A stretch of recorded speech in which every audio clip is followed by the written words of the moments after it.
29 గ్రామాల అమరావతి కాదు, విజయవాడ, గుంటూరుతో కూడినటువంటి మహానగరపు అమరావతి కావాలని కోరుకునే మనస్తత్వం నాది. ఉంటే అదే ఉండాలి. వైజాగ్ రాజధాని పెడితే నాకు అభ్యంతరం లేదు. అది ఆయన పెట్టలేకపోయాడు, విఫలమయ్యాడు. అమరావతి రాజధాని పెట్టాలనుకుంటే విజయవాడ, గుంటూరుతో తప్ప 29 గ్రామాలతో ఎదగదు అన్నది నా వాదం, నా బలమైన అభిప్రాయం. అది మారితే సంతోషం, మార్చి చూపించగలిగితే సంతోషం. హైటెక్ సిటీకి కారణమైనటువంటిది సాఫ్ట్వేర్. అట్లాంటి ఒక బ్రేక్ త్రూ అమరావతికి రావాలని నేను మనస్ఫూర్తిగా కోరుకుంటాను.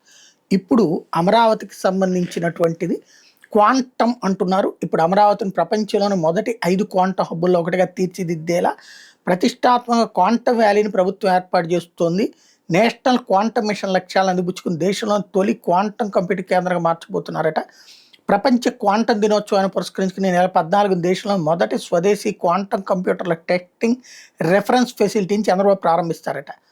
ఉద్దండరాయనపాలెం దగ్గర అమరావతి క్వాంటమ్ వ్యాలీ 50 ఎకరాల్లో ఏర్పాటవుతున్న నేపథ్యంలో క్వాంటమ్ కంప్యూటింగ్ కేంద్రం నుంచి పరిశోధనల ఆవిష్కరణ కోసం ఇప్పటికే 80కి పైగా అంతర్జాతీయ స్థాయి కంపెనీలు, విద్యాసంస్థలు ఒప్పందాలు కుదుర్చుకున్నాయని చెప్తున్నారు.